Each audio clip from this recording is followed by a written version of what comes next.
Aynan mana shu videoda sizga targeting orqali sizni darajangiz 0 bo'ladimi yoki targetingni bilmingiz bo'ladimi, qanday bo'lishidan qat'iy nazar targeting orqali 3000 dan ziyod daromad qilish strategiyasini qadam va qadam tushuntirib beraman. Targeting orqali katta daromad qilish formulasi deb nomlanadi aynan bugungi darsimizda. Bu formulani, bu tizimni kimlar ishlata oladi? Kim ishlatsa bu orqali daromad qilishi mumkin. Siz hech qachon reklama yoqmagan bo'lsangiz ham, reklamadan xabaringiz bo'lmasa ham aynan mana shu formulani ishlatib daromad qilishingiz mumkin. Bundan qat'iy nazar siz YouTube'da yoki turli xil resurslar orqali arzon kurslarni yoki boshqa kurslarni ko'rib natija qila olmagan bo'lsangiz ham, viloyatda yashasangiz ham, ya'ni qayerda yashashingizni umuman aloqasi yo'q. Yoshingiz katta bo'ladimi, kichkina bo'ladimi? Chunki bizda 55 yoshdan katta insonlar ham o'qigan, 16, 17, 15 yoshdan kichkinalar ham o'qigan. Ya'ni yoshingizni ham, qayerda yashashingizni ham, qayerda turib ishlashingizni ham umuman daxli yo'q. Boshlang'ich sarmoyaga pulingiz bo'lmasa ham, ya'ni siz $1000 tikib turib, keyin reklamadan bo'ta natija olasiz degan tushuncha yo'q. Chunki siz xizmat ko'rsatib beruvchi insonsiz. Ya'ni sarmoyaga pulingiz bo'lmaydigan bo'lsa ham natija qilishingiz mumkin. Natija qilish deganda aynan daromad qilishni nazarda tutyapman. Hattoki siz dekretdagi ona bo'lsangiz ham, ayol bo'lsangiz ham, atigi kuniga 1-2 soat vaqtingizni ajratib bo'lsa ham bu sohada natija qilishingiz mumkin. Endi 1-2 soat vaqt ketkazib deyapman. Bu har doim emas. Qaysidir kunlari siz 2-3 soat vaqt ajratishingiz mumkin, qaysidir kunlari bo'lsa yarim soatdan ham kam vaqt ajratishingiz mumkin. Xullas aytganda, siz uyda o'tiradigan, uy bekasi bo'ladigan bo'lsangiz ham, aynan mana shu soha, aynan mana shu formula, tizim orqali siz ham natijaga erishishingiz mumkin. Xo'p, bu darsda nimalarni o'rganasiz? Targeting qanaqa soha va daromad yo'llari, targeting orqali qanaqa daromad qilish mumkinligi. Chunki targeting sohasida faqatgina mana ish qilasan, keyin bo'tdan daromad olasan emas. Targeting ichida yo'llari ko'p daromad qilish mumkin bo'lgan. Aynan mana shu yo'llarini, aynan mana shu videoda sizga qadam-qadam tushuntirib beraman. Nega targeting 2026-yilda nomer 1 birinchi o'rindagi kasblardan biri hisoblanadi? Aynan mana shu narsani sizga yoritib beraman. 0 dan $300 gacha, $300 dan $1000 gacha, $1000 dan $3000 gacha va undan ziyod daromadga chiqish tizimini aynan mana shu videoda sizga qadam va qadam tushuntirib o'taman. Nega 69% odam 69% bu havodan kelmayapti. Biz o'zimiz raqamlarni analiz qilib chiqqanimizdan kelib chiqayotgan foiz. 69% odam $200-300 da qolib ketyapti, qotib qolyapti ana shu joyda va keyingi qadamga, keyingi o'ringa, keyingi darajaga chiqa olmayapti. Mana shu narsani ham sizlarga yoritib beraman. Aynan mana shu videoyimizda. Ko'ryapsizlar, sizlarga shuncha ma'lumot berishim aytayapman. Shuning uchun bu videoni chalg'imasdan oxirigacha iloji bo'lsa daftar ruchka olib ko'rishinglarni tavsiya beraman. Xo'p, yana nimalarni gaplashamiz? Mijozlari qayerdan topish eng og'riqli nuqtalardan bittasi. Hatto sizni hech kim tanimasa ham, siz mijozlari qayerdan topishingiz mumkinligini sizga tushuntirib beraman. Siz joyingizni saqlab turuvchi 5 ta asosiy qo'rquvi sizga qanaqa qilib yopishni aynan mana shu video darsimizda tushuntirib beraman. Keyingi slayd. Men kimman? Nimaga siz meni eshitishingiz kerak? Nimaga men bu sohada gapirayotganimni siz foyda sifatida ko'rishingiz kerak?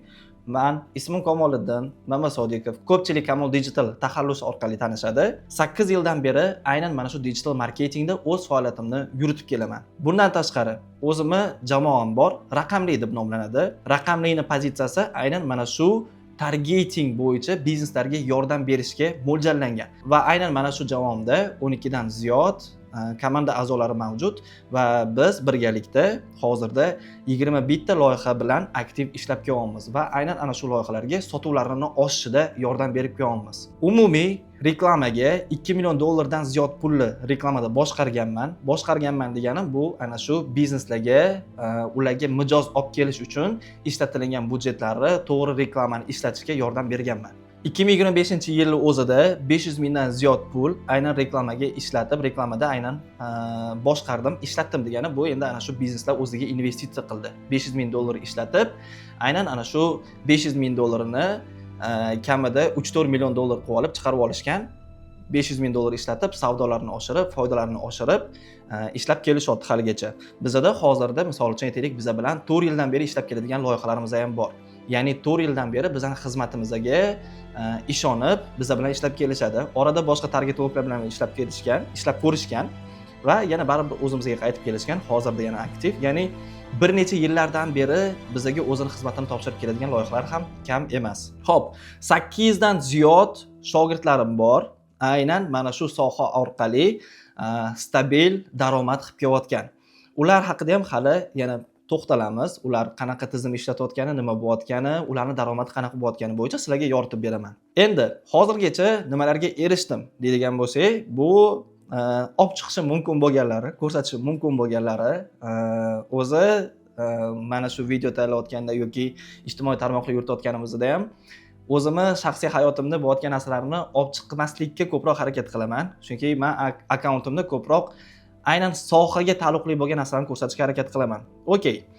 Endi qisman aytib o'tadigan bo'lsam, Xudoga shukr, oilaviy chetga chiqib keldik yaqinda. Oilamiz katta, Xudoga shukr. Ana shu oilaviy Dubayga chiqib keldik.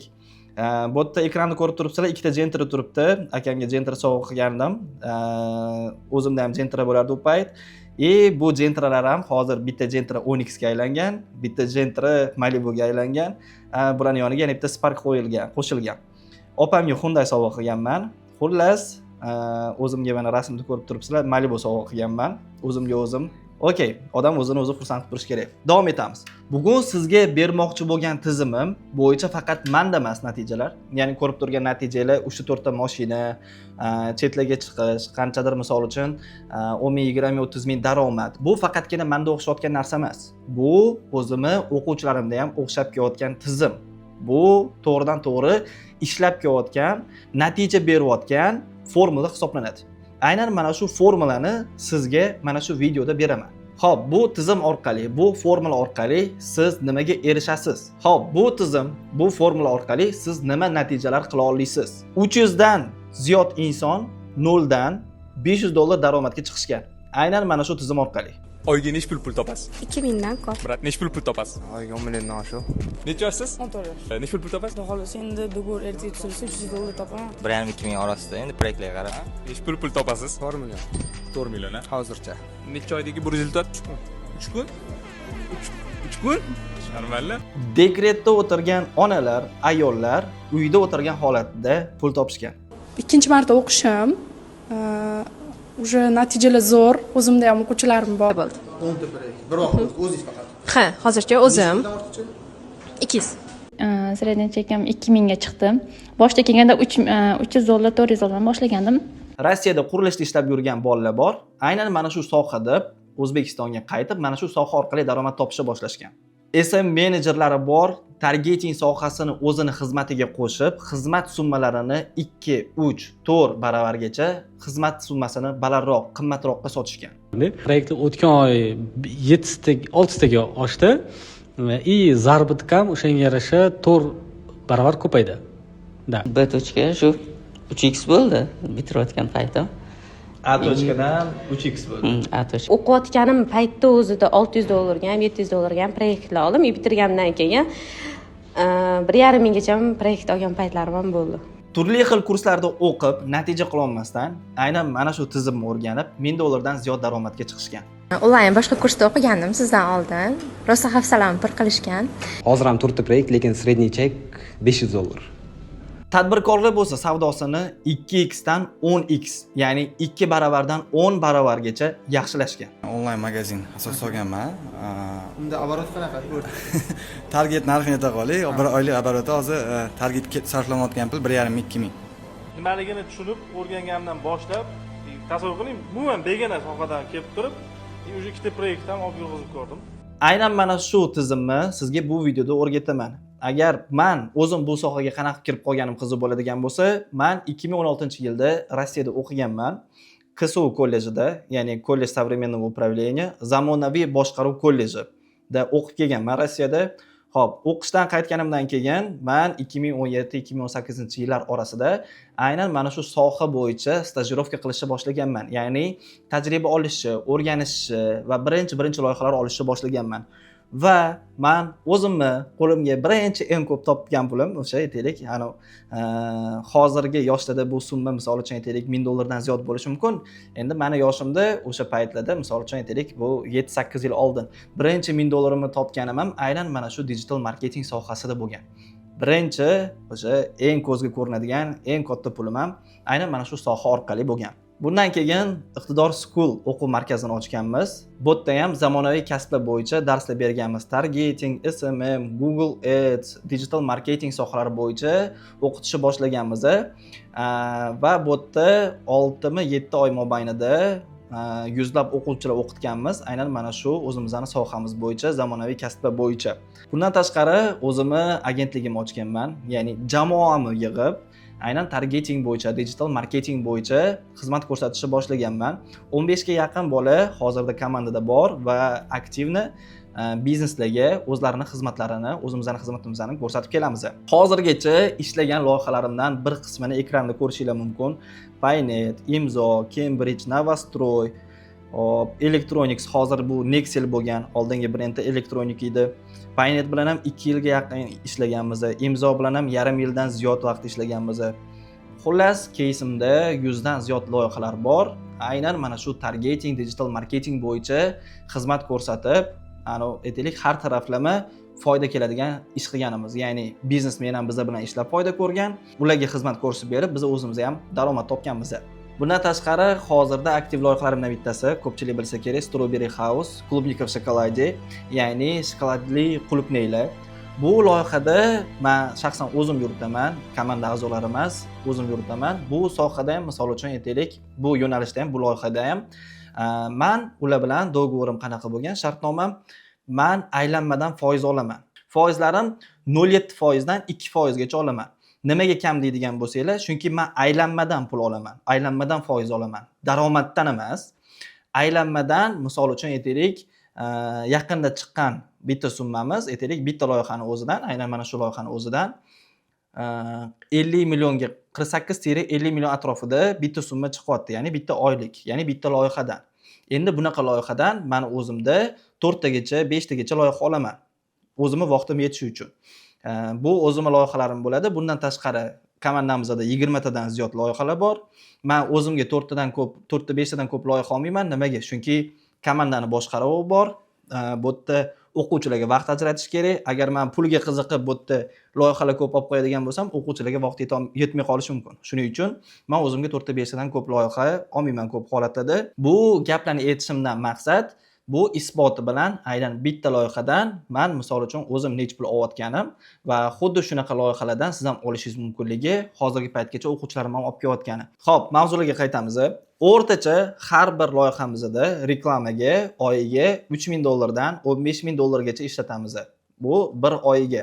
Hozir ekranda ko'rib turganingiz, misol uchun aytaylik, $434,000 bu Photoshop emas, bu bitta kabinetning o'zidan ishlatilgan summani shunday screenshot qilib qo'shib qo'yganmiz.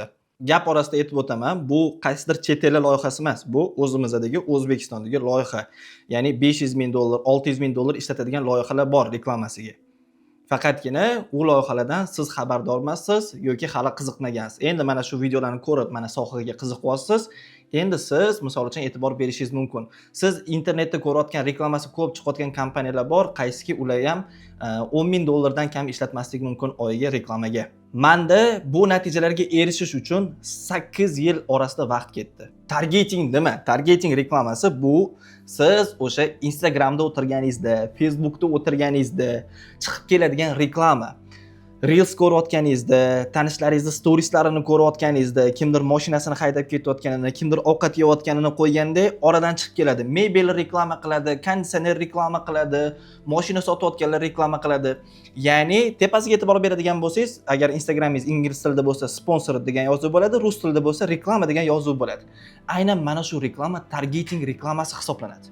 Va bu reklama o'zidan o'zi prosta yoqvorilmaydi. Bu reklama chuqur analiz va sozlamalar orqali reklama yoqilinadi. Qanaqa deydigan bo'lsangiz, misol uchun men aytaylik mashina sotyapman. Mashina sotayotgan bo'lsam, mashinaning narxi nech pul? Birinchi o'rinda e'tibor beriladigan joyi. Mashinaning narxi nech pul? Mashinaning narxi aytaylik $20,000. $20,000lik mashinani o'ziga kimlar pozvolayt qila oladi? Ya'ni kimlar sotib ola oladi?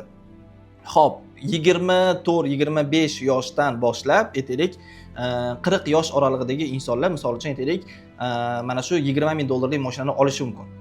Asosan kimlar sotib oladi? Ayollar yoki erkaklar? Asosan erkaklar deydi. Ayollar ham sotib oladi-da. hozir men misol uchun aytaylik auditoriya so'raman reklamada. 25 yoshdan 40 yoshgacha erkaklar biza mashinani qayerda sotamiz? Toshkentda sotamizmi? Chetdan kelib olish ham mumkinmi yoki unga misol uchun aytaylik vodiydan kelib u Toshkentdagi mashinani olib ketish mumkinmi yoki unga vodiydan olish qulaymi? Unga vodiydan olish qulay bo'ladigan bo'lsa, biz Toshkentni o'zini qoldiramiz. Agar misol uchun u Samarqanddan keladimi, Buxorodan keladimi, bu narx yaxshi bo'ladigan bo'lsa, butun O'zbekistonga reklamani yoqib yuborishim mumkin. Reklamani ko'rsatamiz, biz o'sha yerdan misol uchun aytaylik murojaatlar olamiz. Murojaatlar qanaqa? Kimdir telefon qiladi, kimdir SMS yozadi, kimdir nomerni qoldiradi, SMS yozadi. Okay, mashina misol uchun aytaylik yoqdi. Probegi qanaqa? Qancha yurgan? Okay, 10 ming yurgan. Narxini kelishtirib berasizmi? Nech pulingiz bor? Men 19,5 mingim bor. 19,700 qiling, kelib olib ketishingiz mumkin. Bo'ldi. Ya'ni misol uchun men $20 ga reklama yoqib yubordim. Bu yerdan bittasi 19,700 ga berasizmi deb yozdi. U bilan kelishdim. U kelyapti, 19,700 ga sotyapti. Xuddi shunaqa targeting reklamasi sozlanadi. Siz bu yerda reklama yoqayotganingizda birinchi o'rinda beradigan savolingiz, mana men misol tariqasida keltirdim-ku, mashina sotyapman, mashinaning narxi qanaqa, kimlar sotib ola oladi? Mana shu auditoriyani tuzib olasiz birinchi navbatda. Endi mashina emas, boshqa loyiha misolida ko'rsataman. Tushuntirib beraman. Aytaylik ayollar uchun pishiriq pishiradigan kurs sotyapman. Ayollar o'tda pishiruvlar pishirishi, ovqatlar qilishni o'rganadi deylik. Ana shu kursni sotyapman, men reklamani kimga ko'rsataman? Ayollarga ko'rsataman. Siz endi pishiriq pishirishni o'rganishingiz mumkin degan, misol uchun onlayn formatda yoki offlayn formatda kelib o'rganishingiz mumkin degan video olinib turib, o'shani ayollarga reklamani ko'rsataman. Bu birinchi holat. Endi ikkinchi holat bor. Mavzuga chuqurlashamiz. Ya'ni targetingni tushunishinglar uchun. Bu prosta reklama emasligini tushunishinglar uchun. Endi biz reklamani ayollarga ko'rsatyapmiz. Nimaga? Chunki kurs ayollar uchun bo'lgani uchun. Endi men reklamani erkaklarga ko'rsataman. Lekin bularga boshqacha gapiramiz. Qanaqa? Siz o'zingizni ayolingizni, qizingizni, singlingizni, opingizni pishiriq pishirishga qiziqishi bormi? Biz ularni mana bu kursimizga taklif qilamiz deb turib, erkaklarga ko'rsatamiz. Tushunasizlarmi? Shunaqa turli xil auditoriyalarga o'ziga mos holda takliflar tuzib reklama ko'rsatamiz. Aynan mana shunaqa video, rasmlar orqali mijoz oqimini jalb qilishimiz bu aynan mana shu targeting hisoblanadi. Xo'p, endi sizda savol tug'ilishi mumkin. Targeting sohasini tushundik. Endi targeting sohasiga bozorda bu sohaga bo'lgan taklif bormi, talab bormi bu sohaga degan savol tug'ilishi mumkin. Sizda bu savol tug'ilishini bilgan holda biz skrinshot tayyorlab qo'ydik. Xo'p, bu bozorda hozirgi paytda ro'yxatdan o'tgan, aktiv bo'lgan bizneslar ro'yxati. Bu skrinshotni siz o'zingiz ham internetdan qidirib ro'yxatda olishingiz mumkin. Ya'ni bu statistikani ko'rishingiz mumkin. Hozirda aktiv bo'lgan bizneslar 610 mingdan ziyod. 610 mingdan ziyod, tushunasizlarmi? 610 mingdan ziyod. Bozordagi targetologlar soni nechta? 5 mingta deysizmi? Qo'pol qilib aytaylik, 5 mingta chiqish qiyin, 3 mingta chiqish ham qiyin. Xo'p, mayli, 5 mingta deylik. 5 mingta chiqadigan bo'lsa ham 610 mingni 5 mingga bo'lib yuboraylik shunda. Bitta targetologga 120 ta loyiha to'g'ri kelyapti. Eplolmaydi, nima deyapsizlar? 20 ta loyiha yuritayotgan bitta targetologga ko'rsanglar, uni siz bilan choyxonaga borishga, siz bilan o'tirishlarga borishga vaqti bo'lmaydi. Ertalab uyg'onadi, targetini yoqadi, o'tiradi, targetlarini yoqish kerak bo'ladi. Kompyuterni yopadi, uxlaydi. Turadi, kompyuterni ochadi. Shunaqa bo'lish kerak menimcha. Yoki juda kichkina bizneslar bo'lish kerak. U 20 ta loyihani yurita olishi uchun. Aytmoqchi bo'layotganim bitta targetologga 120 ta loyiha. Bozor kengligini ko'rasizlarmi? Endi ikkinchi joyi bor. Bu ro'yxat oshib boraveradi. 610 mingta bu hozirgi mana shu skrinshot qilingan paytdagi holat. Aytaylik, kuniga yagona darajadan nechta biznes ro'yxatdan o'tadi? Ertaga nechta odam biznesdan, misol uchun biznesini ochishni boshlaydi, ro'yxatdan o'tkazadi. Endi bu ro'yxatdan o'tkazmaganlar bor nechta? Ya'ni o'shani cho'rni ishlayotganlar, ya'ni firma ochmasdan o'zini biznesini qilib yurganlar nechta bor? Ekran o'ng tarafiga e'tibor beramiz. Tugatilgan ro'yxat, ya'ni yopilinganlari 1,265 mingta. Endi bitta savol tug'iladi. Nimaga yopilgan? Biznes nimaga yopiladi? To'g'ri, endi har xil holatlar bor. Nimadir misol uchun aytaylik o'xshamay qolishi, nimadir noto'g'ri hisoblab qo'yishi, lekin biznes yopilishining asosiy sabablardan bittasi bu mijoz yo'qligi. Mijoz kelib turgan biznes yopilishi nimaga yopiladi? U yopilish ehtimoli kam. Har doim mijozi bo'layotgan biznes yurib ketaveradi. Ularga mijoz bo'lishi uchun ularga nima kerak? Reklama kerak. Mijoz oqimini hosil qilib beradi kim? Men va siz. Ya'ni bizga o'xshagan targetologlar.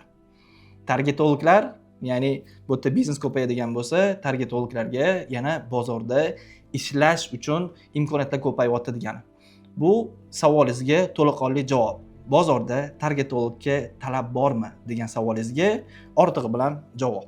Okey, nimaga 2026-yilda targeting kasbi eng talabgir, nomer 1 kasblardan biri hisoblanadi? Shuni sizga aytadigan bo'lsam, bu eng avvalambor boshlash oson. İlk 30 kun ichida siz ishga tushirib ketishingiz mumkin. Ishga tushib, aynan mana shu sohaga kirib ketishingiz mumkin. Birinchi 30 kun ichida.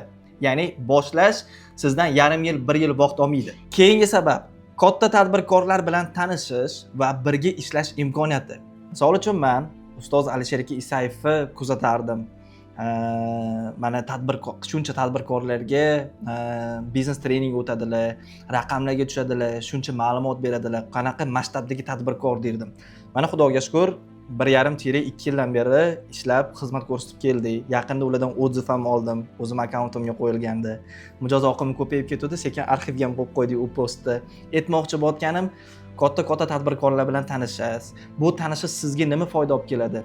Daromadni o'ylaymang, daromadda olib keladi. Bu keyingi plan. Undan oldin siz ular bilan birga ishlab, birga gaplashib, siz aytaylik dunyo qarashlaringiz o'zgaradi.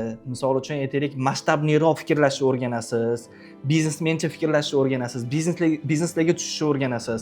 Ya'ni qo'shimcha bilim ham olib kelib beradi sizga mana shunaqa yaxshi networkinglar. Aynan mana shu sohada masshtablashish va o'sish ancha oson va qisqa muddatda bo'ladi. Bu nima degani? Siz qisqa muddatda ko'proq loyiha va katta cheklik loyihalar olishingiz mumkin. Bu barchasi o'zingizga bog'liq. Chunki yarim yilda natija olgan o'quvchilar ham bor, ana shu natijani 1 oyda amalga oshirganlar ham bor. Bu avvalambor o'zingizning harakatingizga bog'liq. Istalgan joydan ishlay olasiz. Bu degani hamma joyda ishlay olasiz. Siz tog'da bo'lasizmi, bog'da bo'lasizmi, uyda bo'lasizmi, boshqa shaharda bo'lasizmi, chet elda bo'lasizmi, ishlay olasiz. Sizga nima kerak?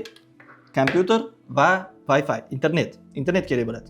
Siz kompyuteringiz orqali internetga kirib, reklamalaringizni sozlab, ana shu mijoz bilan aloqada bo'lib tursangiz bo'ldi. Siz qaysi davlatda bo'lsangiz ham, qaysi shaharda bo'lsangiz ham, qayerda bo'lsangiz ham ishlashingiz mumkin. Bitta loyihaga siz kuniga 30-60 daqiqa vaqt ajratasiz, ya'ni yarim soat, 1 soat. Boshida sozlab olib, mana shu loyihalarni ishga tushirib olguncha siz bitta loyihaga ko'proq vaqt ajratishingiz mumkin. Lekin o'zini yo'liga tushirib olganingizdan keyin hattoki yarim soatdan kamroq vaqt talab qilishi mumkin. Bir kunda siz ana shu ishini tekshirib qo'yishingiz uchun. Bu nima degani? Bu degani siz ko'proq loyihalar bilan ishlashga vaqtingiz yetadi degani. Keyingisi bizneslar bilan natijaga ishlash va katta pul ishlab olish imkoni. Ya'ni siz misol uchun aytaylik, men aytaylik bitoy texnika sotadigan do'kon bor mana bu yerda. 50 ta sotyapti oyiga. Bitoy texnika, har xil texnikalarni 50 ta sotyapti. Men boryapman, taklif beryapman. Mana shu 50 ta emas, 70 ta, 100 ta, 150 ta qilib beraman deb men ular bilan do'gur qilishim mumkin. Ya'ni bu yerda men o'zi natijaga kelishyapman. Men ularning savdosini oshirib beraman. Qanchalik ko'p oshirib bersam, shuncha ko'p menga foiz yoki shuncha ko'p menga xizmat summasi berishadi. Xuddi shu mana shunaqa takliflarni berib, siz katta bizneslar bilan katta foizlarga, katta daromad olishga ishlashingiz mumkin bo'ladi. Okey, bu soha orqali siz qanaqa qilib daromad topishingiz mumkin?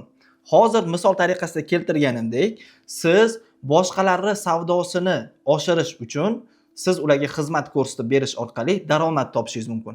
Ya'ni bitta loyihani savdosini oshirib berganingiz uchun fiksirованный, ya'ni ma'lum bir summa har bitta loyihadan misol uchun 500-700 yoki $1000 olishingiz mumkin. Bu ular aytayotgan vazifani bajarib berayotganingiz uchun va bundan tashqari siz ular bilan boshqacha kelishuv qilishingiz mumkin. Savdodan foizga yoki savdoni qanchalik hajmini oshirganingiz sari ko'proq sizga pul ajratishlari uchun kelishingiz mumkin. Mana shunaqa savdo hajmidan kelishish sizga ham, biznesmenga ham qulay. Chunki sizni qiziqishingiz bo'ladi ko'proq sotishga. Sizni fikrlashingizda bo'ladi, ko'proq sotsam, men bu yerdan ko'proq daromad olaman degan tushuncha bo'ladi. Shuning uchun siz ularni ko'proq sotish uchun, ko'proq savdo qilish uchun harakat qilasiz, ko'proq savdo bo'ladi, shunga yarasha sizda ham ko'proq daromad bo'ladi. Bu degani siz 3 ta 4 ta mayda loyihadan ko'ra bitta kattaroq loyiha olib, ularni savdosini oshirib, ko'proq daromad olishingiz mumkin. Misol uchun aytaylik, 4 ta $500 dan loyiha olgandan ko'ra bitta shunaqa $2000-2500 loyiha olish imkoniyatiga ega bo'lasiz. Aynan mana shu soha orqali. Bundan tashqari, siz bu soha orqali o'zingiz ham biznes yo'lga qo'ysangiz bo'ladi. Biznes deganda qanaqa? Mahsulotlar sotish yoki ishlab chiqarish bormi? O'zingizni biznesingizni rivojlantirishingiz ham mumkin. Yoki aytaylik, misol uchun kitoblar bor. Siz arzonga sotiladigan kitoblar joyini bilasiz. Tanishingiz bormi yoki joyini bilasiz. Ana shu joyga borasizda, kitoblarning rasmini videoga olib olasizda, reklamada aylantirasiz. Bu yerda necha pulga sotishyapti? Misol uchun aytaylik 50 ming so'mga bitta kitob sotilyapti. Xuddi o'sha kitobni kimdir sotib olmoqchi. Siz reklamaga aytaylik bitta kitobni sotish uchun 20 ming so'mdan 30 ming so'mdan ajratadigan bo'lsangiz, u kitob sizga 70 ming 80 mingdan tushadi. Siz u kitobni 100 ming 120 mingdan sotishingiz mumkin. Va bu orqali har bitta kitobdan siz 20 ming 30 ming daromad qilishingiz mumkin bo'ladi. Endi tasavvur qiling, xuddi shunaqa siz kitobdan 1000 ta 2000 ta sotib tashlaydigan bo'lsangiz oyiga. Bu kitob tarzida ko'rsatyapman. Xuddi shunaqa, misol uchun aytaylik, bitovoy texnika bo'ladimi, uy jihozlari bo'ladimi, mebel bo'ladimi, hattoki uylarni ham mana realtorlar nima qilishadi? Realtorlar bor, hozir ko'p sotayotganlar nima qilyapti? Internetda yurg'izyapti, target yoqishyapti. Borishadi uyga, ana shu uyga misol uchun syomka qilishadi, syomka qilib turib, targetga qo'yishadi, sotilgandan keyin ana shu uydan foiz olishadi yoki 300-400 dollar olishadi, uyni sotib bergani uchun. Ya'ni siz bu soha orqali istalgan narsani sotishni o'rganasiz. Ya'ni siz qo'lingizda mahsulot bormi yoki kimdadir mahsulot bormi, arzon joyini bilasizmi, uni olib sotishni ham o'zi mana shu sohani o'rganib yo'lga qo'ysangiz bo'ladi. Ya'ni ko'ryapsizlarmi, bitta soha orqali siz nimalar qilishingiz mumkin. Boshqasini biznesini o'sishida yordam berib, undan daromad olishingiz mumkin. Yoki un bilan shartnomani kelishib, savdo hajmi o'zgarganidan foiz olishingiz mumkin. Undan misol uchun aytaylik, o'sgan sari undan ko'proq daromad olishingiz mumkin. Bu yerda o'zingiz mahsulot sotib ham daromad ko'rishingiz mumkin. Ya'ni bitta dona mana shu kasb orqali. Ya'ni bu kasb sizga nima beryapti? Istalgan narsani sotishni o'rgatyapti. Mana shu kasb orqali. Siz kimdadir sotuv qiynalayotgan bo'lsa, borib yordam berib, sotuvini o'stirib daromad topasiz yoki o'zingiz sotuv yo'lga qo'yib, o'zingiz daromad topishingiz ham mumkin. Okey, birinchi bosqich. Bu hali 0. Ya'ni daromad yo'q bo'lgan bosqich, bu fundament darajasi. Fundament holatida siz nimalar qilishingiz kerak? Birinchi bosqichda siz shogird tutishingiz kerak. Qaysi kursda bo'ladigan bo'lsa ham, aynan mana shu fundament bilimlarni olishingiz kerak. Targeting qanaqa ishlashi, nima borligi, nima funksiyalar borligini, qaysi kurs bo'lishidan qat'iy nazar. Aynan mana shu narsalarni o'rganishingiz kerak. Targeting qanaqa ishlashi, qanaqa funksiyalari borligi, nimalar ichiga kirib ketayotgani, qanaqa foydalanish kerakligini, mana shu narsani chuqur o'rganish kerak. Xo'p, tezroq natija uchun birinchi test reklamani o'zingizga yoqib ko'rishingiz kerak. Misol uchun, shaxsiy sahifangizga yoqib ko'ring. Mijoz olishga yoki qaysar mahsulotni sotishga. Mana shu narsani o'zingiz mana bu qo'l bilan sinab ko'rib, mana bu o'sha reklama yonganidan keyin qanaqa natija bo'lishini o'z ko'zingiz bilan ko'rishingiz uchun. Aynan bu bosqich, fundament bosqichi qachon tugaydi? Qachonki siz mana shu funksiyalari barchasini ishlatib ko'rganingizda, ishlatib, sinab, tushunib, istalgan knopkaga mishkani olib borganingizda, bu knopka nima vazifani bajarishini siz yoddan bilishingiz, nima qaysi holatda ishlatilishini bilganingizdagina bu bosqich, fundament bosqichi tugaydi. Aynan mana shu bosqich, ya'ni tushunyapsizlarmi? Bilim olish, maksimal bilim olish, mana shu funksiyalarni tushunib olish, mana shu funksiyalar nimaga ishlashi, qaysi knopka nima vazifaga javob berishi, qaysi holatda qaysi funksiyani ishlatish kerak, qaysini ishlatmaslik kerakligini tushunganingizdagina mana shu fundament bosqichi tugaydi. Ya'ni bu etapdan o'tdingiz degani. Xo'p, endi keyingi bosqichga o'tamiz. Ikkinchi bosqich bu 0 dan 300 dollargacha. Ya'ni birinchi mijozlar bosqichi. Bu bosqichda siz qilishingiz kerak bo'ladigan etaplar bepul yoki foizga ishlaydigan loyihalar olishingiz. Tanishlardan, mahalladan, qo'shnidan, qarindoshlardan, aka-ukalardan, aka-ukalarning aka-ukalaridan, ya'ni sizni tanimagan inson hozir sizga misol uchun aytaylik, loyihasini topshirib qo'yishi qiyin. Shuning uchun siz yon atroflardan qidirib ko'rishingiz, tanish bilish va boya aytgandek o'sha tanish bilishlarni tanishlaridan ham qidirib ko'rishingiz kerak bo'ladi. Ya'ni hozir bepulga bo'lsa ham loyiha olish, ya'ni tajriba sizga birinchi fundamentda bilimlarni oldingiz, endi ana shu bilimlarni ishlatib ko'rish kerak. Ikkinchi bosqich bu. Xo'p, asosiy maqsad bu yerda pul emas, asosiy maqsad bu yerda natija. Men natija qilganman deb ko'rsatishingiz uchun sizga bu yerda portfolio yig'ish. Siz bu yerda o'sha bilimlaringizni ishlatishingiz kerak bo'ladi. Aynan bu bosqichda. Siz bu yerda skrinshotlarni qilib olishingiz kerak bo'ladi. A nuqtasi qanaqa edi bu biznesni? Siz reklama yoqib berdingiz, keyin B nuqta natijalar qanaqa bo'ldi? Raqamlarda yozib, iloji bo'lsa o'sha reklama yoqib bergan odamingizdan otziv ham oling. Okay, mana reklama yoqib berdim. Natijalar yaxshimi, yo'qmi? Nima deysiz? Ikki og'iz o'zingiz fikringizni ayting deydigan bo'lsangiz, biznes egasi yoki o'sha tadbirkor o'zini fikrlarini aytadi. Otziv olib olish. Xo'p, keyingi qadam mana shularni case qilib, portfolio qilib, o'zingizni Telegramlaringizga, Instagramlaringizga joylash, upakovka qilib. Mana loyiha bor, mana mebel bor. 30 ta sotuvdi, men $200 reklamaga ishlatdim, 30 ta emas, endi 80 ta sotdik. Sotdik, aynan mana shu nastroykalarni qilib berdim. Sizga ham shunaqa natija kerakmi? Men bilan bog'laning degan narsani siz o'zingizga portfolio qilib, case qilib yig'ishingiz kerak bo'ladi. Bu bosqichda siz $50 bo'ladimi, $100 bo'ladimi, $200 bo'ladimi, sizni xizmatingizga, misol uchun aytaylik, juda ham kam pul berishga tayyorlab bo'ladigan bo'lsa ham ovurishingiz kerak. Nimaga? Chunki sizga ko'proq tajriba kerak. Tajriba yig'ayotgan jarayoningizda sizga 2000, 3000, 4000, 5000 beradigan loyihalar chiqishi qiyin. Ular tajribasi borlarga o'zini misol uchun katta budjetini berib, ularga ham katta pul berishga tayyor bo'ladi. Lekin sizning tajribangiz kamligida kamroq budjetli, xizmat summasiga ham kamroq bera oladiganlar bilan ham ishlab, siz ko'proq natija qilib olishingiz kerak. Ko'proq har xil bizneslarda sinab ko'rib, instrumentni o'quv markazida mana bunaqa strategiya yaxshi ishlayapti. Mana bunaqa mebel sohasida bunaqa, bitoy texnikada bunaqa, avtosalonlarda bunaqa ishlayapti deb turib, har xil sohalarda o'zingiz tajribangizni oshirishingiz, aynan targetingda. Eng tez yo'li o'sha aytayotgandek, siz caselar, portfolio yig'ishingiz, qilgan ishlaringiz qaysi sohalarda nima qilayotganlaringizni yig'ib borish. Yana bitta yo'li bor, agentliklarga shogird tushish, agentliklarga ishga kirish, ya'ni misol uchun marketing agentliklari, digital marketing agentliklari, target agentliklariga shogird bo'lib tushib yoki ana shularda ishlab, o'zingizga natijalar, o'zingizga bilimlar, tajribalar yig'ib olishingiz eng tez o'sishingizga yordam beradigan yo'llardan bittasi hisoblanadi. Okay, keyingi etap endi $300 dan $1000 ga o'tiladigan bosqich. Xo'p, bu etapda nimalar bo'lishini endi ko'rib chiqamiz. Endi siz 0 emassiz. Sizda caselar bor. Eng kamida $200-300 dan loyiha olishingiz mumkin. Kamida deyapman. Bu degani siz $500 dan ham loyiha olishingiz mumkin. Kamida $300, $200 ga loyiha olishingiz mumkin, chunki sizda o'sha natijalar bor. Xo'p, o'zingizga loyiha olish varonkasini va manbalarni topasiz. Eng oson yo'li bu o'zingizning xizmatingizga aynan mana shu targeting xizmatini yo'lga qo'yish. Ya'ni target xizmatingizga mijozlar olish uchun target reklamasini yoqish. Biznesmenlarga reklama ko'rsatyapsiz, sizga target bo'yicha yordam beraman deb turib, case'laringizni ko'rsatyapsiz, qilgan ishlaringizni ko'rsatyapsiz va ular e'tiborini tortib, ulardan misol uchun leadlar olib qolib, siz ularning loyihasini olishingiz mumkin. Ya'ni aynan mana shu target xizmatini o'zingizning xizmatingizga yo'lga qo'yish. Xo'p, bu etapda sizning asosiy ishingiz ko'proq muzokara qilish. Ya'ni siz sotuvchiga aylanishingiz kerak bo'ladi.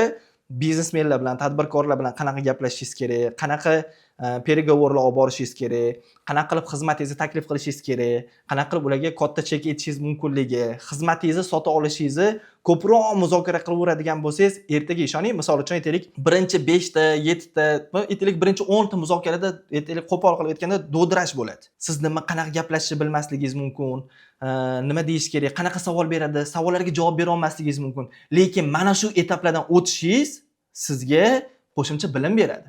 Va ertaga 11-15 mijoz bilan ko'rishganingizda siz u nima savol berishini bilasiz. Sizga misol uchun aytaylik, narxingizni tushirish uchun nima desa, siz nima deyishni bilasiz. Shu holatda siz muzokaralar olib boradigan bo'lsangiz, o'zi siz ertaga 4-bosqichimizga tayyorlanayotgan bo'lasiz.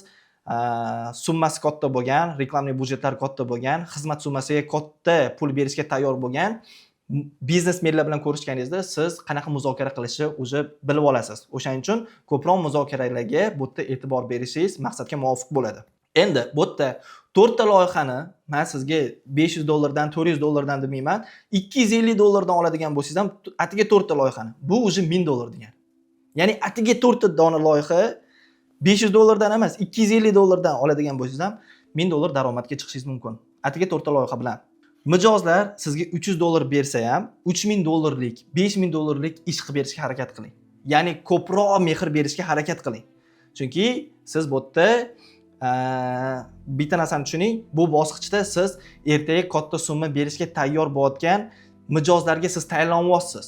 O'shaning uchun sizga berayotgan pulidan ko'ra ko'proq ish qilib berishga harakat qiling. To'g'ri, bu ba'zi holatlarda biznesmenni o'rgatib qo'yadi, что siz aytaylik 200-300 dollarga ham ko'p ish qilib berasiz degan tushunchani paydo qiladi. Lekin siz bu yerda ko'proq ish qilib, siz bu yerda o'zingiz uchun qilyapsiz u narsani. Ertaga xizmatingizni 2000-3000 dollarga sotishga tayyorlanyapsiz. O'shaning uchun siz buni faqatgina biznesmenga qilib beraman degan tushuncha emas. Siz bu narsani o'zingiz uchun qilyapman, o'zimni ertaga o'sishim uchun, ertaga natija ko'rsatib bera olishim uchun qilyapman degan tushunchada yursangiz, maqsadga muvofiq bo'ladi. Keyingi bosqich bu 1000 dollardan 3000 dollarga chiqish bosqichi. Bu bosqichda qilinadigan ishlar nima? Bu yerda siz performansga o'tasiz, ya'ni katta loyihalar bilan foizga ishlaysiz, natijaga ishlaysiz. Ya'ni ular aytadi, sen menga 1000 ta klient olib kelib berasan, 1000 ta klient olib kelib bersang, senga 5000 beraman. Lekin sen 1000 ta emas 800 ta olib kelsang, senga 4000 beraman. 800 ta emas 600 ta olib kelsang, senga aytaylik 3000 beraman deb kelishadi. Ya'ni endi lekin ular mana bunaqa joyi ham bor, 100% plan 5000 dollarmi? 120% qilsangiz nima? 100% plandan oshib ketsangiz nima? Men ko'pincha fikrlayman, klientlar bilan gaplashayotganda 100% plan qo'yilsa, qanaqa qilib mana shuni 120% qilsam bo'ladi? Men qanaqa qilib 70 ga chiqarkanman, 60 ga chiqarkanman deb emas, balki 100% urishga harakat qilaman. Mana shuning uchun ham performans loyihalari bilan Xudoga shukr bizda LTV, ya'ni bitta loyiha bilan ishlash muddati uzoq. Ya'ni bir oy ishlagan klient ikkinchi oy ham, uchinchi oy ham yillar mobaynida biz bilan ishlab kelishadi. Xuddi shunaqa bundan oldingi bosqichda siz ko'proq ish qilib berishga harakat qilayotganingiz ham aynan ertaga mana shunga olib keladi. Siz performansda qiynalmasligingiz uchun performansga o'tkazasiz va natijaga kelishib ishlashni boshlaysiz. Siz 4-bosqichda uje qimmat sotishni boshlashingiz kerak bo'ladi. Spin texnikalarini o'rganib, spin texnikalaridan foydalanib, og'riqlarga urg'u qaratib, og'riqqa yechimni sotishni boshlashingiz kerak bo'ladi. Xo'p, o'z shaxsiy brendingizni yo'lga qo'yishingiz, boshlashingiz, ijtimoiy tarmoqlarda stabil kontent qo'yib borishingiz va bu orqali sizga ijtimoiy tarmoqlaringiz orqali, shaxsiy brendingiz orqali mijozlar oqimini yo'lga qo'yishingiz kerak bo'ladi. Xo'p, sarafan radio, ya'ni mouse to mouse deb qo'yamiz, og'izdan og'izga. Ya'ni boshqalar sizga taklif qilib, o'zlarining sheriklarini ham sizga misol uchun aytaylik mijoz sifatida olib kelishni boshlashligi kerak bo'ladi 4-bosqichda. Buni qanaqa qilib shakllantirasiz? Misol uchun aytaylik Tohir aka Alisher akani sizga olib kelish uchun siz Tohir akaga zo'r xizmat ko'rsatib bergan bo'lishingiz kerak. Ertaga Tohir akadan Alisher aka yaxshi targetolog bormi desa, ha, mana bu yerda Toshpo'lat bor, misol uchun-da, Toshpo'lat bor, zo'r xizmat ko'rsatib beryapti deb sizni taklif qila olish uchun ham siz ularga yaxshi xizmat ko'rsatib berishingiz kerak bo'ladi. Mouse to mouse shunaqa ishlaydi, ya'ni sarafanka deb qo'yamiz. Aynan bir-biriga taklif qilishi, rekomendatsiya qilishi. Rekomendatsiya qilish uchun avvalambor siz xizmatni zo'r qilib qo'yishingiz kerak bo'ladi. Xo'p, bu holatda siz 10 ta 20 ta emas, 5-8 ta loyiha olib boradigan bo'lsangiz, 3000 dollar emas, даже bu 3000 deb yozib qo'yganmiz-ku, 6-7 mingni plan qilsangiz bo'laveradi. 5 ta 8 ta loyiha bilan. Agar 5 ta 8 ta loyihaning hammasi gigant bo'lsa, birinchidan ulgurishingiz qiyin. Ikkinchidan misol uchun aytaylik, hammasiga ham natijani zo'r qilib bera olmasligingiz mumkin. Shuning uchun bu yerda 5 ta 8 ta gigant emas, 5 ta 8 ta misol uchun aytaylik, reklamning budjeti 3000 dan 5000 gacha bo'lgan loyiha bo'ladigan bo'lsa ham, mana shu 5 ta 8 ta loyiha bilan 3000 dan ziyod daromad qilishingiz mumkin. Bu o'zi nereal narsa emas. Ya'ni 0 dan masalaga aytib beryapman. 4-bosqichgacha mana shunaqa ketma-ketlikda siz 3000 plus daromadga chiqishingiz mumkin. Aynan mana shu ketma-ket qadamlar bilan. Okey, 4-bosqich bu hammasi emas. Bizda keyingi qadamimiz ham bor. Bu aynan 5-bosqichimiz. 5-bosqichimizda bu 3000 dan ziyod daromad va biznes deb nomlab qo'yganmiz. Nimagaligini hozir ko'rib chiqamiz. Xo'p, bu bosqichda siz birinchi yordamchini yollashni boshlaysiz. Ya'ni sekin jamoa shakllantirsangiz bo'ladi.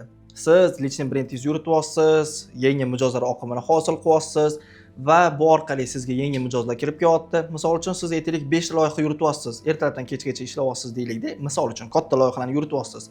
4000-5000 topyapsizda, endi sizga qo'shimcha loyiha kelyapti. Bu ham yaxshi loyiha, yomon loyiha emas. Siz nima qilasiz? Yo'q, hozir olmayman deysizmi? Yoki puliga qiziqib olib qo'yib ulgurmaslik boshlanadimi keyin? Mana shunaqa muammolar kelib chiqmaslik uchun siz sekin-sekin o'zi yoningizga odam olib tayyorlashni boshlaysiz. Odam oldingiz, bitta shogird olasiz, unga sekin tushuntirib, bitta loyihalar o'tkazishni boshlaysiz.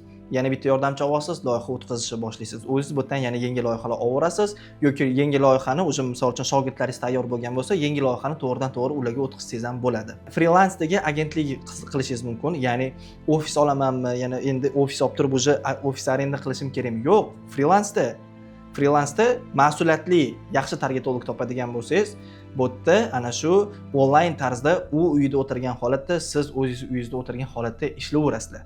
Ya'ni freelansdagi jamoangiz, onlayn jamoa bo'ladi bu. Keyingi qadam bu katta tadbirkorlar bor bo'ladigan, katta tadbirkorlar yuradigan klubga qo'shilishingiz va ana shu misol uchun klublarga, kurslarga borishingiz kerak bo'ladi. Ular bilan tanishib, ya'ni ularga o'zingizning xizmatingizni sotish uchun eng katta misol uchun aytaylik, katta tadbirkorlar yig'iladigan joyga borib, siz ularga misol uchun aytaylik, o'zingizning xizmatingizni taklif qilsangiz, o'sha to'rttasi davay ishlaymiz deb qoladigan bo'lsa ham, sizda bu yerda bundan oldingi etapdagi o'sha shogirdlaringiz tayyor bo'lishi kerak. Ya'ni bittasiga hammasiga hozir o'sha o'zida yechim berib, ishlarni boshlab yuborish uchun. Okey, klublarga borasiz, biznesmenlar yig'iladigan va kurslarga borasiz. Klub deganda aynan mana shu biznes uchrashuvlar bo'ladigan, nonushtalar bo'ladigan, biznes ujinlar bo'ladigan klublar nazarda tutilyapti. Va aynan mana shu etaplarda keyin siz bilgan 5 ming, 15 ming, 20 ming reklamaga budjet ajratuvchi bizneslar siz bilan ishlashni boshlaydi aynan mana shu etapda. Chunki sizda o'zi portfolio ham yaxshi, muzokaralarga tayyorsiz va xizmatingizni aynan mana shu darajada sota olasiz. Va bu yerda siz yaxshi tadbirkorlar bilan tanishsiz. Ana shu tanishlar orqali yoki ularga reklama ko'rsatish orqali siz o'zingiz xizmatingizni sotishingiz mumkin bo'ladi. O'sha siz bilgan, aytaylik, katta kompaniyalar. Tepada sanab o'tganlarim bu shunchaki gap emas, bu real ishlaydigan tizim. Chunki aynan mana shu tizim 300 dan ziyod shogirdlarimda ishlab kelyapti va aynan shular mana shu tizim orqali yaxshi daromad qilib kelishyapti. Xo'p, qanaqa qilib mijozlar topish mumkin? Bu narsani sizlarga tushuntirib beradigan bo'lsam, birinchi eng oson yo'li bu boy aytganimdek, o'zingizning xizmatingizga target yoqish. Target xizmatingizga target reklamasini yoqish hisoblanadi. Bu yerda raqamlarda ko'rib chiqadigan bo'lsak, bitta mijoz olish uchun aytaylik, siz 5 ta muzokara o'tkazasiz. 5 ta muzokara o'tkazib, bittasini, misol uchun aytaylik, loyihasini ola olasiz, deylik. Atak yaxshi sotuvchi bo'lsangiz, gaplasha oladigan bo'lsangiz, yaxshi bilimga ega bo'ladigan bo'lsangiz, 5 tadan 5 tasini yopsangiz ham bo'ladi. Hozirgi holatda aytaylik, 5 ta loyihada, 5 ta uchrashuvdan, 5 ta muzokaradan bittasini olasiz. Endi 5 ta muzokara o'tkazish uchun sizga nima kerak? Sizga 25 ta, mayli 30 ta deylik, qo'pol qilib olganda 30 ta lead kerak. Lead nima? O'sha sizni mahsulotingizga, xizmatingizga qiziqqan odamlarning nomerlari, sizga bo'layotgan murojaatlar. 30 ta murojaat kerak deylik. 30 ta murojaat sizga necha pulga tushishi mumkin? Reklama yoqasiz, sizga ular nomerini qoldirish uchun boya aytdimmi, misol uchun mashina misolida aytdimmi, SMS yozgan, dedim, telefon qilishadi dedim.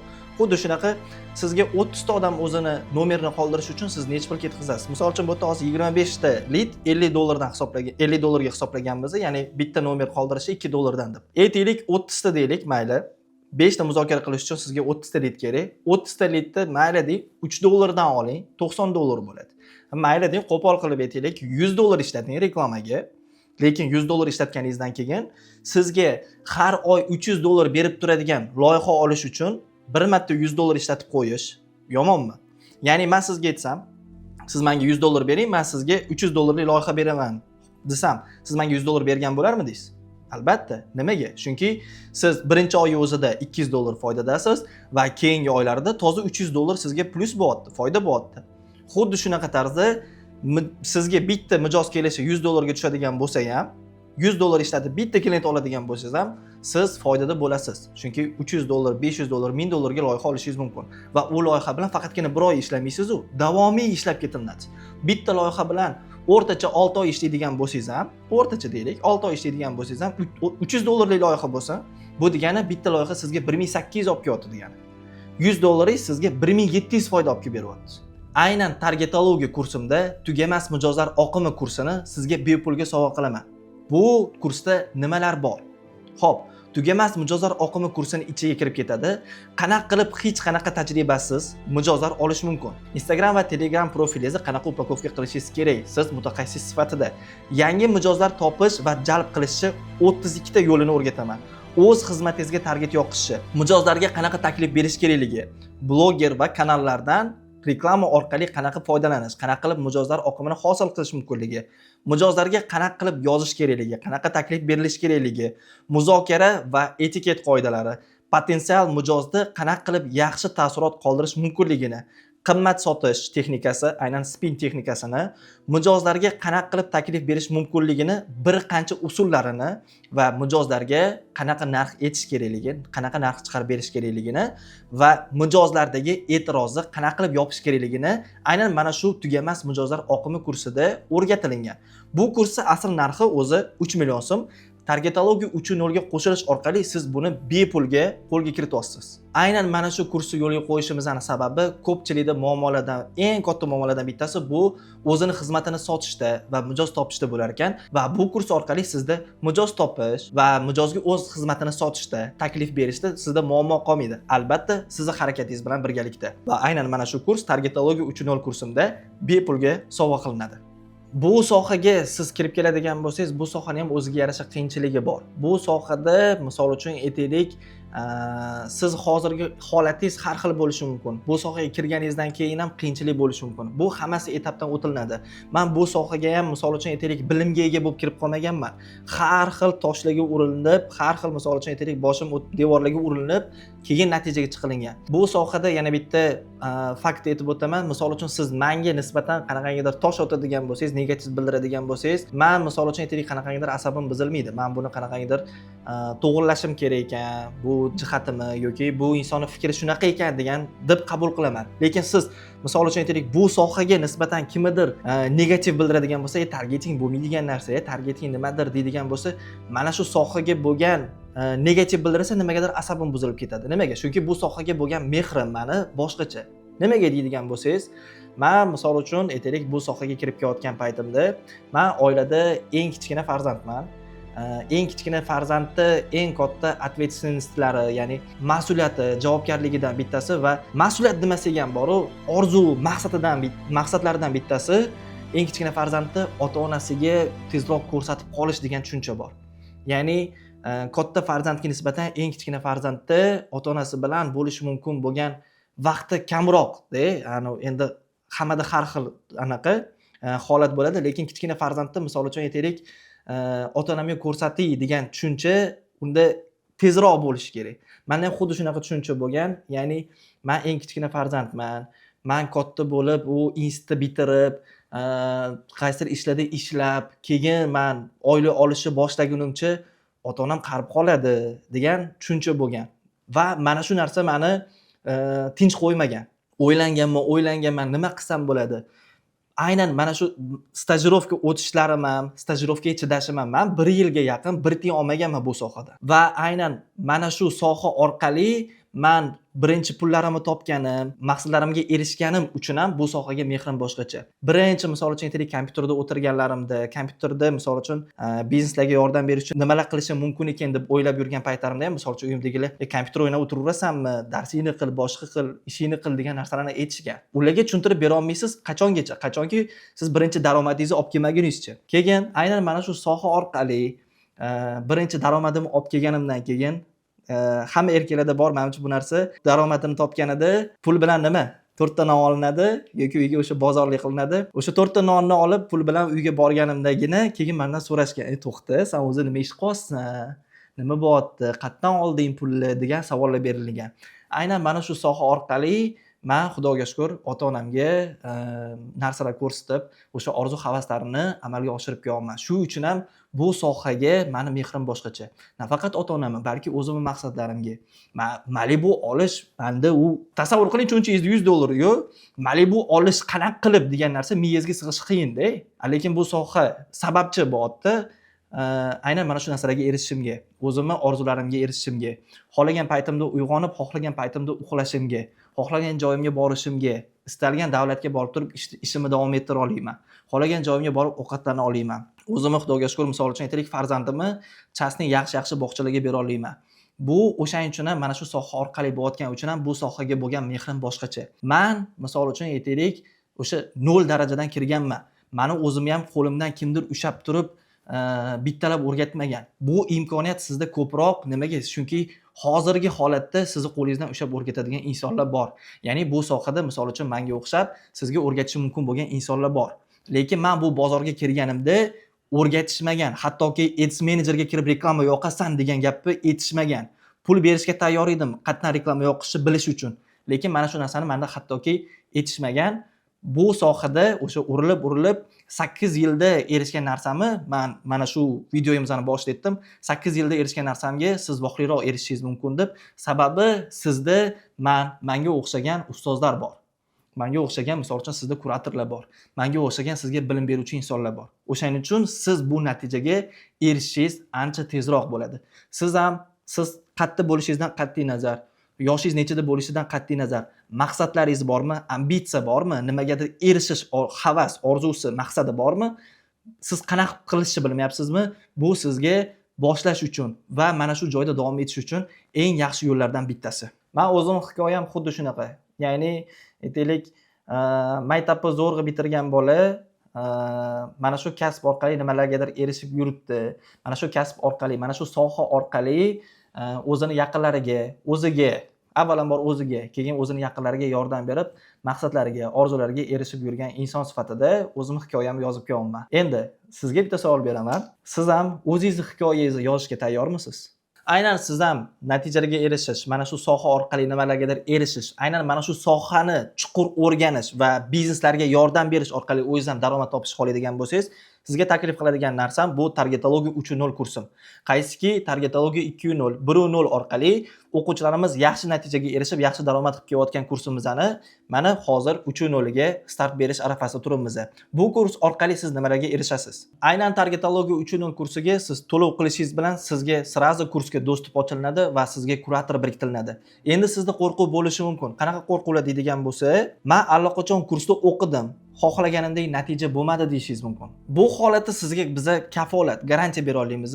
Kursga qo'shildingiz, birinchi haftasida kurs mavzularini ko'rib, kursdagi bo'layotgan holatni ko'rib, siz ko'nglingiz to'lmaydigan bo'lsa, lekin siz o'zingizga ishonmaydigan bo'lsangiz, sizga to'lagan pulingiz to'liqonli qaytarib beriladi. Keyingi qo'rquv, to'lashga pulim yo'q. To'lashga pulingiz yo'q bo'ladigan bo'lsa, biz yo'lga qo'yamiz. Aynan o'zim nasiyani alif orqali to'lashlari bo'lib to'lashni yo'lga qo'yamiz. Endi bundan tashqari yana bitta narsani aytaman-da, mana biz o'zimizni har xil mahsulotdagi reklama yoqamiz, to'g'rimi? Pulim yo'q deydigan odamlarga ular misol uchun aytaylik, orasida hammasini puli yo'q deysizlarmi? Biz misol uchun aytaylik, kuniga bir 2000 tadan ko'p odamga mahsulot sotish kerak. Har xil bizneslarimizni qo'shadigan bo'lsak, 2000 ta odamni kuniga hammasini puli tayyor deb o'ylaysizlarmi? Ularda misol uchun sotayotgan narsasi o'ziga ehtiyoji borligini his qilgandan keyin odam pul topa oladi. Xuddi shu narsani misol uchun siz aytaylik, kimgadir sovg'a olmoqchisiz, juda yaqin insoningizga qat'andir pul topib o'sha sovg'ani berishga harakat qilasiz. Xuddi shunaqa narsa, siz birinchi savol, pulingiz yo'qmi yoki sizda pul topishga xohish yo'qmi? Mana shu savolni o'zingizga bering. Keyingi qo'rquvga o'tadigan bo'lsak, targetda o'rgatadigan YouTube'da videolar tiqilib yotibdi-yu. Ishoninglar, YouTube'da sizga instruksiyani beradi. Qaysi knopkani bosda nima bo'lishini, lekin qaysi holatda qanaqa ishlatish kerakligini va biznesda qanaqa holat botgan bo'lsa, qaysi funksiyani ishlatsa, qaysi tarafga o'zgarib ketishini o'rgatadigan video deyarli yo'q. Siz qaysi knopkani bossangiz, nima bo'lishini o'rganishingiz muhimmi yoki qaysi holatda biznes qanaqa holatdaligidan kelib chiqib, qaysi knopkani bosishingiz kerakligini o'rganishingiz muhimmi? Albatta ikkinchi holatda. Ya'ni siz biznes holatidan kelib chiqib, siz nima qilmoqchiligingizni bilgan holda qaysi knopkani, qaysi funksiyani ishlatishingizni o'rganishingiz muhimroq. Keyingi qo'rquvga o'tamiz. Men uyda o'tiraman yoki yoshim katta yoki yoshim kichkina deydigan bo'lsangiz, aynan mana shu bo'yicha biz tepada odzivlarni, keyslarimizni ko'rsatdik. Uyda o'tirgan holda ham istalgan joyda ishlashi mumkin. Yosh talab qilinmaydi. Yoshingiz kichkinami, yoshingiz kattami? Yoshingiz katta bo'lsa, unaqa qo'rquv yo'q. Yoshingiz kichkina bo'lsa, sizda biznesmenlarning ishonchi ozgincha ishonishligi sizda sal muammo bo'lishi mumkin. Lekin siz ularga ham raqamlarni ko'rsatib beradigan bo'lsangiz, mamlarda natija qildim, mamlaqa portfolyarim bor, keyslarim bor deydigan bo'lsangiz, ishonch qozonishingiz mumkin. Xo'p, endi kurs formatiga to'xtaladigan bo'lsak, bu yerda 120 dan ziyod yozib olingan tayyor darslar butun umrlik do'stlik beriladi. Ya'ni siz ertaga ishlab yurganingizda ham o'sha loyihalarni olib, nimadir esidan chiqib qoladigan bo'lsa, qaytib kirib, ana shu mavzularni ko'rib, yana takrorlab olib, yana davom ettirishingiz mumkin bo'ladi. Ya'ni 120 dan ziyod tayyor darsliklar butun umrlik do'stlik sizga butun umrga beriladi. Xo'p, 11 ta asosiy modul. Facebook interfeysidan tortib, qaysi knopkani nima bo'lishini tushuntirganimizdan tortib, top 1% targetologlar biladigan darajadagi strategiyalargacha barchasini o'rgatganmiz. Aynan mana shu modullar ichida. Shaxsiy kurator, bitta kurator, misol uchun aytaylik 100 ta o'quvchiga qaramaydi, bitta kurator 30 kishilik guruhga qaraydi va ana shu kurator 8 ga 6 ishlaydi. Bu degani hafta mobaynida dushanbadan shanbagacha 8 soat kunduzgi vaqtda 8 soat onlayn bo'ladi. Siz savollaringizga javob beradi. Sizda bo'layotgan muammolarni o'zingiz bilan birgalikda ko'rib chiqadi. Bundan tashqari haftalik onlayn mitinglar, Zoom darslar, shaxsan o'zim bilan yoki kurator bilan birgalikda haftalik darslar bo'ladi. Amaliyotda qilayotgan ishlaringizni aynan nazorat qilib, amaliyot darslari bo'ladi. Bundan tashqari 30 dan ziyod tayyor shablon va skriptlar. Men o'zim ishlatgan strategiyalar, shablonlar, skriptlar, qanaqa gaplashish kerakligi, qanaqa ishlatish kerakligi aynan tayyor. Siz misol uchun aytaylik o'quv markazi oldingiz, o'quv markazi bo'yicha nimalar qildim, nimalar ishlatdim, qanaqa bo'lganlari o'zi sizda tayyor. Ya'ni men sizni yo'lingizni chizib beraman. Men boya aytganimdek, siz o'zingiz har xil yo'llarni qidirib yurmaysiz. Men o'zim tayyor ishlatgan, natija olib kelib bergan yo'llarimni sizga beraman. Tayyor mana shunaqa shablonlardan foydalanib, turli xil bizneslarga tezroq natija olib kelishingiz mumkin bo'ladi. Okey, bundan tashqari yopiq community bo'ladi, networking bo'ladi. Yopiq community aynan mana shu o'quvchilar orasida bir-biringlar bilan fikr almashib, bir-biringlar bilan loyiha almashib, bir-biringlar bilan jamoa qilib ishlash mumkin bo'lgan muhit yaratilgan aynan yopiq community bo'ladi. Bundan tashqari sizga targetologiya 1.0 va 2.0 arxivlariga ham kirish. Ya'ni oldin biza nimalarni ko'rib chiqqanmiz, o'quvchilarni qanaqa razbor qilganmiz, qanaqa videolar bo'lgan, oldin qaysi keyslarni ko'rib chiqqanmiz, ya'ni 1.0 bilan 2.0 darsliklari ham sizga bonus sifatida qo'shib beriladi. Xo'p, oxirida bo'lsa bitiruv, sertifikat va bundan tashqari portfolio. Portfolio deganim nima? Qanaqasiga portfolio deyishingiz mumkin? Bu yerda kurs mobaynida sizga portfolio qilishga harakat qilamiz siz bilan birgalikda. Ya'ni biz o'zimiz loyiha yoqib berib, mana endi bu sizning portfoliongiz demaymiz. Siz portfolio qilishingizga biz qo'ldan kelgancha yordam beramiz.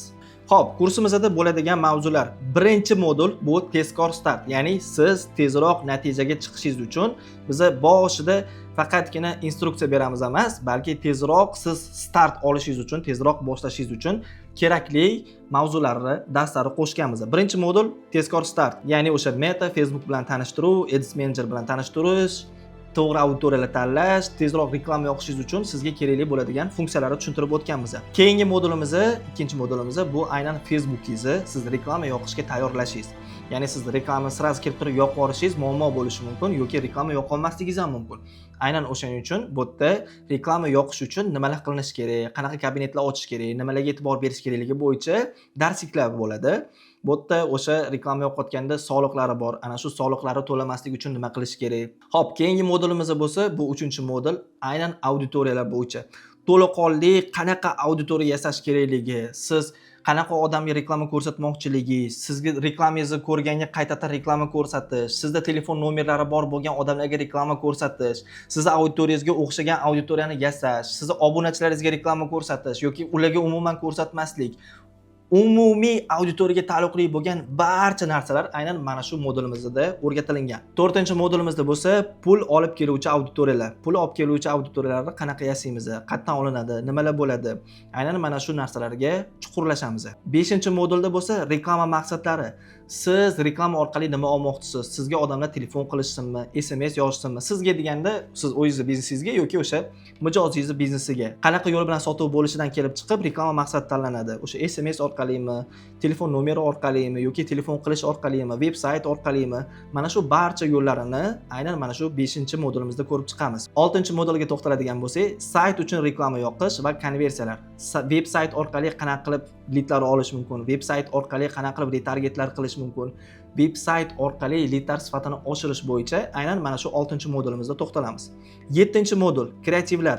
qanaqa videolarga reklama yoqish kerak, qanaqa ssenariylar yozish kerak, qanaqa formulalardan foydalanish kerak, qanaqa bu yerda tekstlar yozishimiz kerak. Copywriting bo'yicha ham, aynan video kreativlar, rasm kreativlar bo'yicha ham aynan mana shu 7-modulda to'xtalamiz. Xo'p, 8-modulda bo'lsa targetda professional strategiyalarda to'xtalamiz. CBO, ABO, AB test, auksionlar, bid strategiyalari bo'lsa, cost cap hammasi bo'yicha aynan mana shu strategiyalarni 8-modulda ko'rib, tushuntirib, chaynab og'zingizga solib qo'yamiz. 9-modulda natijalarni tahlil qilish, ya'ni audit qilish. Siz reklamalaringiz yoqdingiz, qaysi biri qanaqa ishlayapti, nima bo'lyapti yoki umuman boshqalarning reklamasini qanaqa ishlayotganlarini audit qilib, tekshirish, tahlil qilishni aynan 9-modulda ko'rib chiqamiz. Xo'p, 10-modul. Ads Manager'ni professional funksiyalarini aynan 10-modulda ko'rib chiqamiz. Reklamalarni optimizatsiya qilish, men o'zim ishlatadigan auditoriyalarni aynan 10-modulda beraman. Bundan tashqari, meta bilan qanaqa bog'lanish kerak, supportga qanaqa yozish kerak, o'sha texpoddershkasiga qanaqa qilib aloqaga chiqish kerakligi, sotuv varonkalari bo'yicha aynan 10-modulda gaplashamiz. Xo'p, 11-modulga to'xtaladigan bo'lsak, top 1% targetologga aylanish sirlari bo'yicha aynan mana shu joyda gaplashamiz. Eng kerakli narsalar, shaxsiy brendni qanaqa qurishingiz kerakligi, katta budjetli loyihalar bilan qanaqa ishlash kerakligi, performans marketingda qanaqa ishlash kerak, qanaqa loyihalar olish kerak, qatlarga e'tibor berish kerakligi, mijozlar bilan uzoq muddatda qanaqa ishlash kerakligi, mijozlarni ishlab kelayotgan mijozingizni xizmatini summasini qanaqa qilib oshirish kerakligi, upselllarni, cross-selllarni aynan mana shu 11-modulda sizlar bilan o'tamiz. Xo'p, endi aynan mana shu darsni, mana shu video darslikka ko'rganlari uchun bizani bonuslarimiz mavjud. Bu bonuslar qanaqa deydigan bo'lsangiz, mana shu kurs uchun, birinchisi, bu kurs uchun 30% lik chegirmani mana shu videoni ko'rayotganlar uchun taklif qilamiz. Keyingi bonus Telegram Ads. Telegram Adsda qanaqa reklama yoqish kerakligi, qanaqa kabinetlardan foydalanish kerakligi, qanaqa qilib, misol uchun aytaylik, Telegram Adsda ham mijozlar bazasiga reklama yoqish mumkinligi, qanaqa reklama yoqish kerak, qanaqa auditoriyalar ishlatish kerak, qanaqa reklama tarzlari bor. Umumiy Telegram Ads bo'yicha darslikka to'laqonli bonus qilib beramiz. Buni ham asl narxi 3 million so'm. Bu ham sizga to'laqonlik bonus sifatida qo'shiladi. Faqatgina mana shu videoni ko'rib, kursimizga yozilayotganlarga. 3-bonus veb-sayt yasash bo'yicha aynan konstruktorlar orqali landing page'lar yasash darsligi ham sizga bonus sifatida beriladi. Buni asl narxi 1 200 ming so'm, bu ham bonus sifatida sizga qo'shib beriladi. Okey, boya aytganimdek, sizga kafolat, garantiya beramiz. Kurs boshlanganidan birinchi 2 haftaligida natijaga chiqishga ishonmasangiz, kurs yoqmasa, sizga pulingiz 100% lik qaytarib beriladi. Hayotingizni o'zgartirishni va boya aytganimdek, o'zingizni hikoyangizni yozishni boshlashga tayyor bo'lsangiz, mana sizga imkoniyat. Mana shu video ostida havola bor, link bor. Ana shu link orqali ro'yxatdan o'ting va mana shu tepada sanab o'tgan bonuslarimga hoziroq ega bo'ling. Sizlar bilan aloqada Kamol Digital bo'ldi. Xudo xolasa kursda ko'rishguncha.